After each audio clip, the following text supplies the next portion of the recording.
Greetings to everyone who's going to be joining us in a few minutes. Today, today we're going to talk about Freemasonry and the opportunity. Freemasonry and the opportunity. I know some of you are probably saying, what does this brother mean, Freemasonry and the opportunity? We're going to talk about loyalty. What does that loyalty really looks like? Because that's going to fall right in place with the opportunity. See, what I'm noticing is that you will never know who's really loyal to you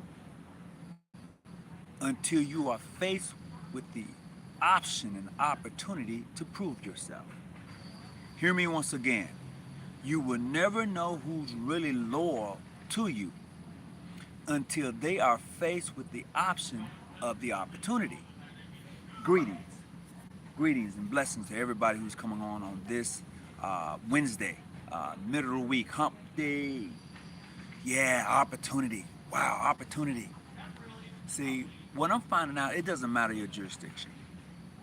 We as Masons and Eastern Stars takes oaths and obligations to our various jurisdictions and the things we would and would not do. But today we're going to talk about the opportunity of showing just how loyal you are to being a Freemason and a member of the Order of the Eastern Star. We're going to have this conversation today because a lot of people got it all twisted in regards to opportunities within the framework of the Freemasons and Eastern Star. I'm going to bring this thing home to you. Just need for you for a moment just to bear with me as we dive into the prospects of opportunity. Once again, for those of you who just missed it, I said you will never know who's really loyal to you until they are faced with the option, okay, and opportunity. That simply means that when times get hard, when pandemics come into your life, when things are not right, when you are broke and penniless, opportunity is going to arise so those who are in your circle can show that they're loyal to you. They're going to show you. They're going to show you who they really are. That is clear to say when you're up on your feet, when you are doing your thing, when you are traveling, when you are all right, when your job is well, when things are on point in your life, and all of a sudden that rug, that security that you had is no longer there, and your so-called friends, those people who was ride or die with you, I got your back. This is that opportunity as a Mason who's beholden to that obligation. I don't care about your jurisdiction. I'm talking about a true brother of the craft, a true sister of the order, the real Mason, the real Eastern Star. See, this is that opportunity for them to come in and show who they really are as a person who's a member of the order in the craft. This is that opportunity. See, they ain't waiting till you down on your luck to show you. They've been there all the time. But now here you are. They are faced with the decision of showing you and lifting you up. See, I in my travels in life as a Mason, I've come across a variety of brothers from a variety of jurisdictions, and they have shown me love across the board. And it's a funny thing. When I say that they've shown me love, that means that after we have exchanged information, they continue to have an open relationship and in conversation with me. And even in my moments of failure, they are still there. See, that's a true brother. That's a true sister. See, they don't prejudge you based upon what you are doing for them. It's another topic for another day. But they're looking at the fact that what are you, they value your relationship. They value who you are as a Mason, as an Eastern Star, as an individual. They value that friendship. See, that oath that they took to the organization, to the craft, that promise that they made, they are down with that. See, and what they do with that, they transcend. They put that on the level. They use the actual tool to spread the semen of brotherly love. So when you are down on your luck, when you don't have no place to go, and you really hurt, that's when those individuals are going to show you who they are. They're going to either take the opportunity to lift you up, to give you a helping hand, or they're going to take the opportunity to put their foot on your neck. That's how you're going to know who's the real Mason, who's the real Eastern Star. See? It's not even about your fraternal relationship to your jurisdiction, because most of us know brothers from within and without the craft from a variety of jurisdictions. A lot of us know brothers of the craft and sisters of the order from all over the place. We do. And it's those very individuals within your circle, within your craft, they're going to show you who they are. It's those very individuals from other jurisdictions, they're going to show you who they are. Because as long as they say, oh yeah, we good, bro, we good, we cool, bro, we cool. And when you hit rock bottom and you need that hand up, that's their opportunity. That's their opportunity to prove to you that, yeah, bro, I'm really who I say I am. That's the difference. See, that's that opportunity where they're going to say, look, yeah, I'm beholden to the oath that I took, as many and brothers have done before me. I'm beholden to the oath I took. I will go with my purse. I will comfort my sister in her sorrow. I will be there for. See, that's when loyalty comes to play. That's when the opportunity arises to see who's who. See, a lot of people talk a good game about, oh man, I got you, bro. I'm gonna see you at the lodge meeting. I got you, man. I'm gonna see you here. I got you, bro. But outside of that, when the shit really hits the fan, you're gonna find out. See, when you can't pay your lodge dues for a year, when you can't pay them for a year, you're gonna find out. You're gonna find out who's who. You're gonna find out a lot more about your lodge, about your chapter, when you can't pay your lodge dues for a year. When you have fallen down on your luck and you still want to be a Mason, and you still want to be an Eastern Star, you still want to participate, but due to your financial hardship, you can't, you're gonna find out. You're gonna find out just how that lodge, that jurisdiction operates. That's what you're gonna find out. And see, people can say all they want to in regards to, I'm regular, I'm this and I'm that. But it's beyond that. It's bigger than that. And as long as you can limit yourself just to those few things and you miss the true essence of it, nah. See, I can't do it. See, this is where I draw the line at. Because when a brother and sister's doing well, and you over to their house, and y'all are having a great time, y'all turning up and everything, and now they're in a hardship, but you can't come over now. You can't tell a brother, look, I got you with a few dollars for gas. I got you, come and do this or come and do that. I got you. See, you can't do that now. Because what you did was, as long as the opportunity was there for you to ride that coattail, you was on it. As long as the opportunity was there for you to be next to him because he's the big guy, he's the wishful master, you was on it. As long as the opportunity was there because he's the grand junior ward, the senior ward, she's the grand matron, associate matron, she's that it factor. As long as the opportunity was there, you was ride or die because of the opportunity. But as soon as they lost the position of being a wishful master, as soon as they lost the position of being a worthy matron, you don't want to have nothing else to do with it. See, it was an opportunity. You use that opportunity to get next to them, to catapult yourself. That's what you did. So you used that opportunity to falsify who you really were. You know. Greetings everybody who was coming on. I certainly appreciate it. Today we're talking about opportunity. Today we're talking about loyalty to being a Mason, to being an Eastern Star. Not loyalty to the fact of your jurisdiction, but to the fact of you being who you claim that you are. That's what we're talking about today. So come on in. I got a few more minutes left. We're going to have this conversation today because I believe that a lot of us have really missed the opportunity of showing our loyalty to being a Mason. Not a jurisdiction, but to being a Mason. Until I found him or them worthy and well qualified. See, you missed that opportunity. What you did was you played it. You played it all the way out because what you did was you was like a leech. You latched on.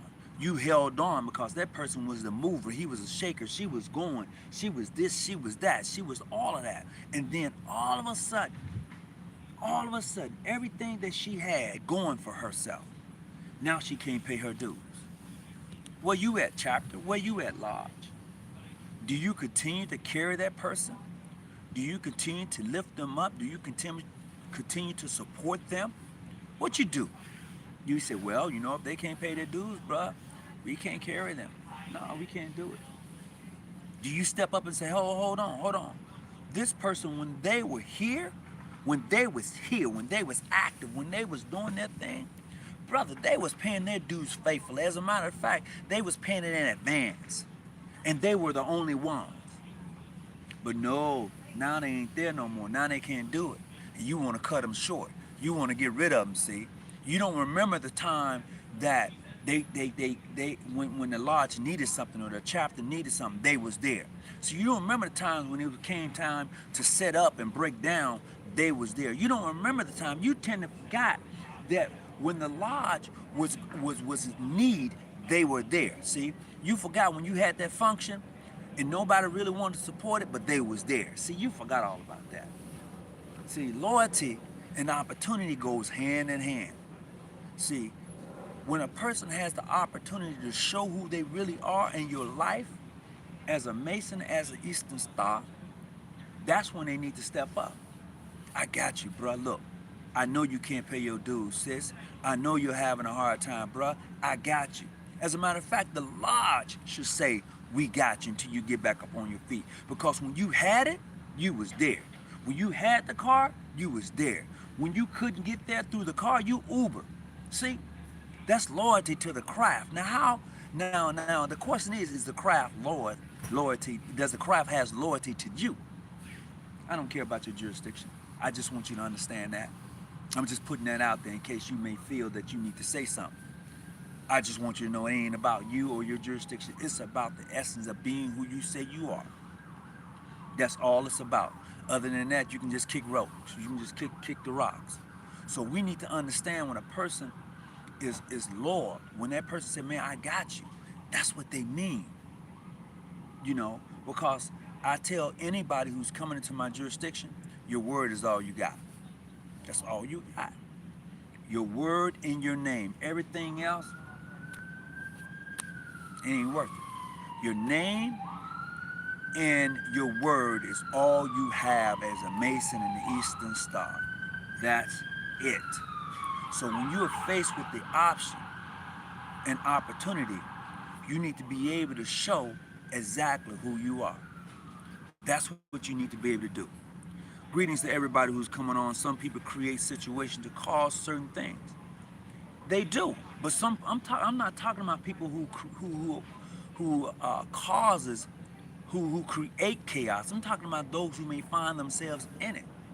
I'm talking to that brother, that sister, who was loyal to the craft, and now I'm trying to see if the craft is loyal to them. I'm talking to that person who was there when the situation wasn't quite right, and they helped the lodge get on their feet financially, and now they find themselves destitute. I'm talking to in regards to that person. See, because we know that there are people within the confines of the organization, they're going to always be in chaos. They are. They're going to always be in chaos. All right? Greetings. What's going on, Brother Roberts? How you doing? Greetings, brother. Recovering from hip surgery. Oh, man, I sure hope that's going to go okay for you, because that can be something. So, look, if you're recovering from the hip surgery, brother, make sure that your dressing for where they did the surgery at, make sure it stays clean. You definitely don't want to get any infections on that hip. Man, you don't want to get that, because that makes it harder for it to heal. It definitely does that. Greetings, everybody who's just coming in. Today we're talking about what really happens when a brother of the craft or sister of the order is faced with the option of the options and opportunity of being loyal. That's when they're going to show themselves exactly who they are. So this is where we're at today. I'm just want to go through the thread real quick. Brother Nico, how you doing? Loyalty has an expiration date, but if the nice guy, your expression date is longer than the other. Well, bruh, I'm going to agree to disagree as far as loyalty having an expiration date. As long as I'm true to you and you're true to me, there should be no expiration date on being on really the essence of loyalty and opportunity. It shouldn't be. We all find ourselves in situations, circumstances that maybe we shouldn't be in. But a true friend, that one, he should or she should be there to say, look, I know that you hit rock bottom. I know that you're in a bad spot. Let me see what I can do. I'm not saying you're there to save them. I'm saying that the opportunity is there for you to show them who you really are. That's all I'm saying. I'm just saying that opportunity is there. And when faced with the opportunity or the options of showing who you really are, that's when you're going to be like, yeah, that one right there. When everything else, when everything is moved out your way, that one right there, yeah, it's him, it's her, yeah, it's that guy. Greetings to everybody who's just coming on. What's up, Brother John Hall? How you holding up, bro? Brother John Hall, I got a question for you real quick, because that's going to be my next topic probably next week. I came across a letter from 2012. I want to say 2012 or 2011, something like that. Maybe a little earlier. I could be wrong. But anyway, in this particular letter, Brother John Hall, I'm going to get back to the subject at hand. PHA and PHO signed a mutual, I don't want to say recognition, but it was a letter that they signed saying that they will work together for the benefit of Black Masons. I have that letter at home. I'm going to share it with you. I'll send you a copy, but I have it. And it was signed by various Grand Masters on the national side and various Grand Masters from the PHA side. So I don't know if you're familiar with it, but I have a copy of it and I'll share it with you. Greetings with everybody. I hope that you're doing well. So today we're talking in regards to individuals who are loyal to you regardless of who you are.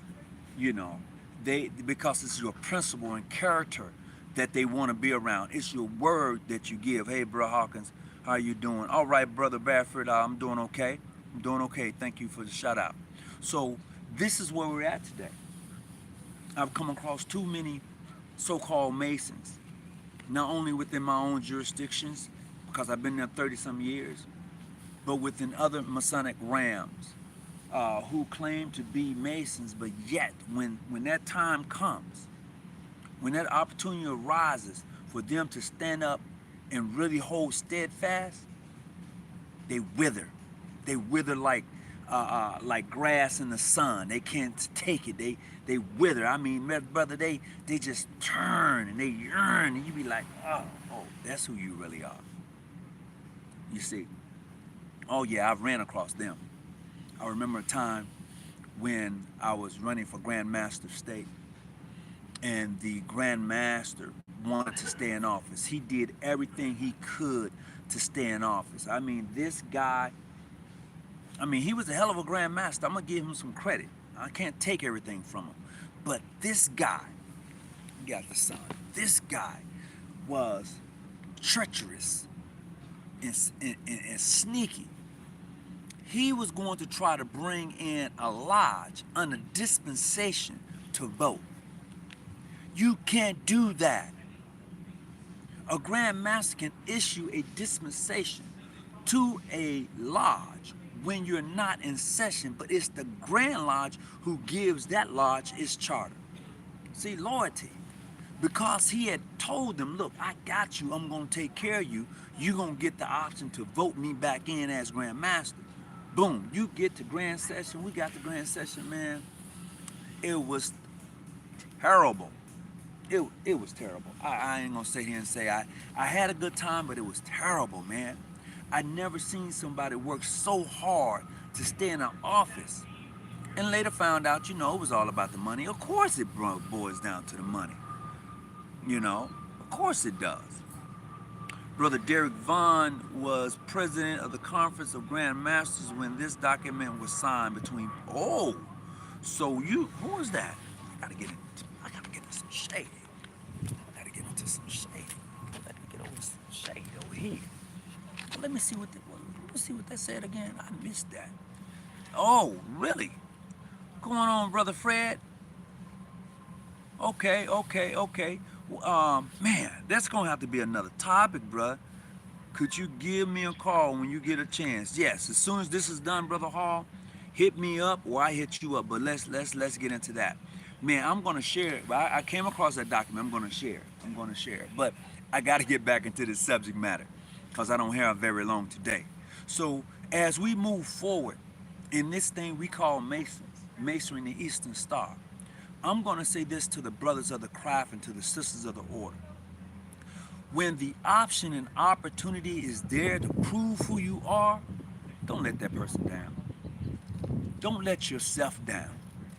Once again, when the option and opportunity is there to prove who you are to the craft, to the brotherhood, don't let them down. Stand for righteousness of your organization. Stand for the benefit of that brother or that sister. If that brother can't pay his dues and he's hit rock bottom, something has happened in their life, help them pay their dues. Do something to assist and aid them. Do something to help that sister. We don't know when we're going to find ourselves like that, because in my jurisdiction, that's one of the first lessons we teach a brother. Because you was neither naked nor clothed or hoodwinked. That's a lesson. That's why you don't take anything metallic into the lodge. It's a lesson of life. It's a lesson of life. So my thing is for you brothers and for you sisters, is that we maintain a true obligation to the brotherhood of the craft and to the sisterhood of the order of the Eastern Star. Maintain a true essence. I'm not talking about just to your jurisdiction. I'm talking about to the society itself. Because out of all of the Masonic rituals that I have, it doesn't mention a specific jurisdiction in them. It doesn't. It doesn't mention a specific. I have probably a good 6 different Masonic rituals, and none of them mention a jurisdiction in them. They do not. Hey, Brother Vincent, how you doing, bruh? Brother Hawkins, how do I contact you, phone or email? Okay, so listen up. If you want to hit me up after the program is ended, my number is going to be 619-985-1184. You can hit me at that number or you can text me. Make sure you put a name with that and I'll hit you right back. Okay? Alive and well. That's right. I appreciate it. But Brother Vincent, I came across, this is funny. I came across that letter you had sent that you helped me out with when I got my hotel room. I came across that, man. I was rolling, bro. I want to say thank you. I'm always appreciative of you doing that for me. Thank you. So back to the topic at hand is that we must remember that as we travel in this society of Freemasons, is that we have a better understanding of what we are part of. So with that being said, please join me on Saturday. Email me at jgjafam yahoo.com if you want to join us for a live Zoom on Saturday at 8 a.m. Pacific Standard Time. We're going to be talking about the AA degree, and we're going to deal with the why in the degree. The why. Why did we do this? Why did we do that? We're going to do a 3-part series on that. So if you want to participate via live Zoom, you have to be a Mason. That's the only way I'm going to let you in. And if I have your email, please, when you pop on, you got to show your face. You got to tell us where you hail from, okay? We're only talking about esoteric Freemasonry and why we do what we do. Because a lot of us become Masons and we don't understand why. All we do is become Masons. And then we read the ritual and then we memorize it. But why? You know, why do we do these things? So, until next time, look, everybody take care of themselves. Remember this, I'm here to help you study. I'm not your study guide. Gotta get my stuff. I'm not your study guide, but I'm here to help you study. Peace and be well. And whatever you do, stay out the bushes. Keep your light on. I'm out. Peace. Hey, once again, 619. Greetings, Brother Tony Muhammad. I'm late, man. Look, Brother Wilson. No, man, this is the, hey, I appreciate you being on, bro. I appreciate you being on. And please go back and listen to it. Leave a comment. And please share the channel. I certainly would appreciate it. I would appreciate it if you would share the channel. Until then, Godspeed. And hit me up, 619-985-1184. Peace.